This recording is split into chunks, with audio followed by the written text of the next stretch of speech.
कि किस प्रकार से SC/ST एक्ट में यदि SHO साहब FIR नहीं करते दर्ज तो खुद उनके ऊपर FIR दर्ज होती है। इसीलिए हम आज यहाँ पर आए और ये काम हम रोज़ करेंगे और ये मल्टीपल FIRs दर्ज होती रहेंगी जब तक के कानून का पालन अक्षरता सरकारी अधिकारी जो कि पब्लिक के नौकर हैं, पब्लिक सर्वेंट्स हैं, वो नहीं करते। मतलब सिर्फ FIR दर्ज करवाना आपका मकसद है, क्योंकि आप बोल रहे कल भी नहीं की गई और आज भी भरोसा नहीं है की जाएगी नहीं की, तो फिर कैसे रोज रोज आने से क्या सोल्यूशन मिलेगा यहाँ? देखिए, जो एक आदत पड़ गई है कानून का पालन ना करने की, एक आदत पड़ गई है संविधान को इग्नोर करने की पब्लिक सर्वेंट्स की, उसको इतनी लंबी आदत को सही करने में थोड़ा समय तो लगेगा ना। और ये कौन करेगा? अम्बेडकरवादी करेंगे ना काम। तो वही हम कर रहे हैं। आप लोगों से हमारी गुजारिश है कि हमारा सहयोग करें। देश के जनता का संविधान के ऊपर से विश्वास नहीं टूटना चाहिए। लोगों को नज़र आना चाहिए कि पीसफुल प्रोटेस्ट से, संवैधानिक तरीक़ों से हर एक व्यक्ति को न्याय मिलेगा। पुलिस के अधिकारी, सरकारी अधिकारी, कोई कानून से और संविधान से ऊपर नहीं है। अगर वो अपराध करेंगे तो वो भी जेल जाएंगे। यही हमें देश के नागरिकों को दिखाना है करके, उसी को दिखाने के लिए हम ये एक मॉडल टेस्ट केस करके आएंगे। अभी IIT के 2 छात्रों की भी मर्डर की FIR आप लोगों को जान के हैरानी होगी, अभी तक 2-2.5 महीने हो गए, 1 महीना हो गया है, FIR तक दर्ज नहीं की है। तो उसमें भी हम SHO साहब के खिलाफ, DCP साहब के खिलाफ FIR दर्ज कराएंगे और इसी प्रकार से उसको भी हम फॉलो करेंगे। सर, अभी देखा कि आप लोगों को रोका जा रहा था, पुलिस की बदतमीजी हुई है। छोटी बहुत ही अब इतने लंबे सालों की आदत पड़ी हुई है, इन बातों पे हम ध्यान नहीं दे रहे हैं। छोटी मोटी धीरे धीरे करके आदत पड़ेगी पुलिस को भी, जो आम नागरिक हैं उनके मालिक और वो देश की जनता के नौकर हैं, यानी कि पब्लिक सर्वेंट है। ये धीरे धीरे करके आदत पड़ेगी। फिर आपने जैसे उन्होंने हमें जाने दिया, रिस्पेक्टफुली बात की, लेकिन हमारी लड़ाई उनसे, हमारी लड़ाई संवैधानिक है, कानूनी है। उनको कानून पालन करना है, हमें भी कानून, यही हमारी लड़ाई है और कोई हमारी किसी नहीं। कल रात उसके बारे में बार बता चुकी है, मैं भी बार बार बता चुका हूँ कि पायल तड़वी, रोहित वेमुला, चंद्रशेखर प्रोफेसर जो जम्मू के थे, उनकी तरह मजबूर किया जा रहा था कि वो भी आत्महत्या कर लें।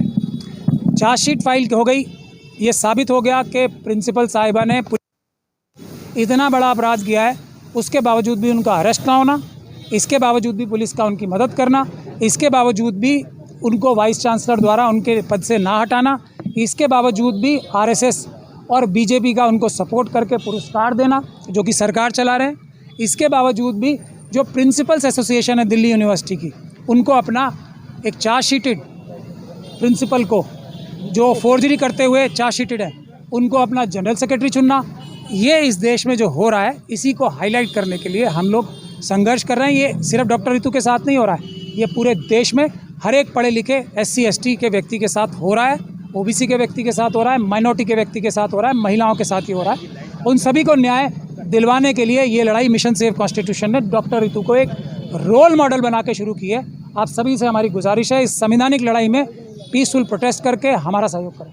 डॉक्टर रितु के प्रोटेस्ट को क्या खत्म करने के लिए भी कोई प्रेशर बन रहा है क्या ऊपर से? कल का हमला जो हुआ है, मैंने बताया ना, पहले आत्महत्या करने पे तो मजबूर नहीं कर पाए इस आयरन महिला को, आयरन लेडी को, तो डायरेक्ट हमला करके जान से मारने की कोशिश कर रहे हैं। हम कभी तो डरेगी, कभी तो बीमार होकर मरेगी, कभी तो इसको हम हमला करके ही मार देंगे। ये हो रहा है और ये मोदी जी बेटी बचाओ बेटी पढ़ाओ का जो झूठा नारा लगाते हैं, उसकी प्रकाष्ठा है कि उन्हीं के संगठन RSS ने इस ऐसी प्रिंसिपल को पुरस्कार दिया है। अभी टीचर्स डे में पुरस्कार दिया है, कितने शर्म की बात है।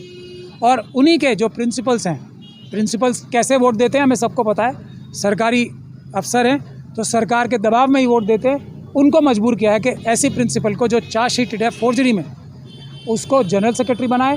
तो ये मोदी जी के डायरेक्ट वरदहस्त से हो रहा है सब कुछ। ऐसा नहीं है कि हमारे प्रधानमंत्री जी को IB रिपोर्ट नहीं देती होगी, ऐसा नहीं है कि दिल्ली पुलिस उनको रिपोर्ट नहीं देती होगी। हर सुबह IB की रिपोर्ट जाती है ना। बेटी बढ़ाओ बचाओ, बेटी पढ़ाओ बेटी बचाओ का जो उनका नारा है, अगर उसके प्रति वो 1% भी सीरियस होते तो डॉक्टर रितु के केस में वो पर्सनली इंटरवीन करते। G20 में वहाँ पे और बहुत सारी दूसरी जगह जो वो जाम छलका रहे हैं अच्छे अच्छे कपड़े पहन के, वैसा काम नहीं करते। डॉक्टर रितु के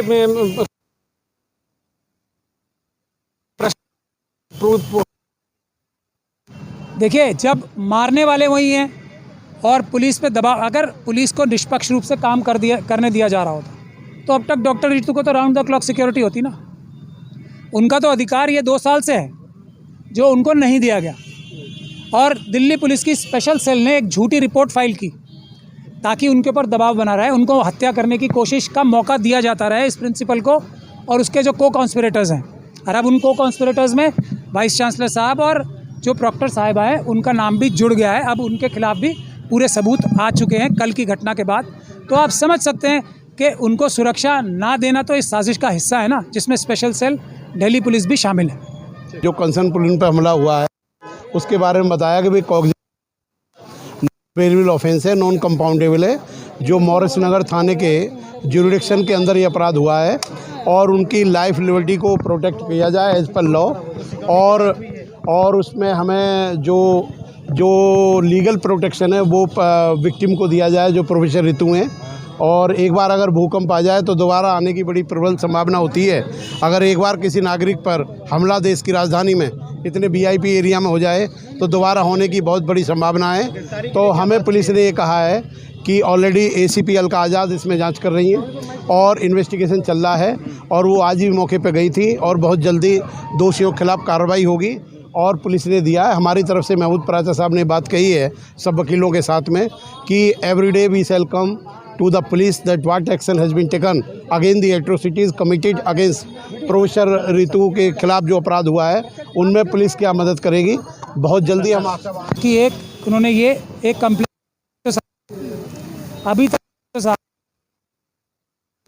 ये दर्ज ना कर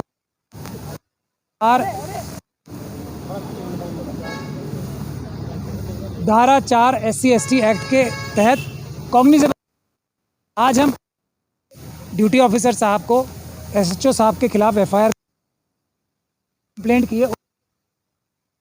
यहाँ पे अपनी आज की कंप्लेंट के ऊपर क्या कार्रवाई की है SHO साहब ने खुद अपने खिलाफ ये जानने और ऑब्वियसली कंप्लेंट पे भी FIR नहीं की तो कल दूसरी एक कंप्लेंट और करेंगे कि आज की कंप्लेंट के कल एक और FIR दर्ज। ये भारत का संविधान है, ये भारत का कानून है, SC/ST एक्ट है और हम ये रोज़ काम करते रहेंगे और हम पूरे जो तो भारत के भरोसे हालत में संविधान एग्जाम्पल सेट करेंगे।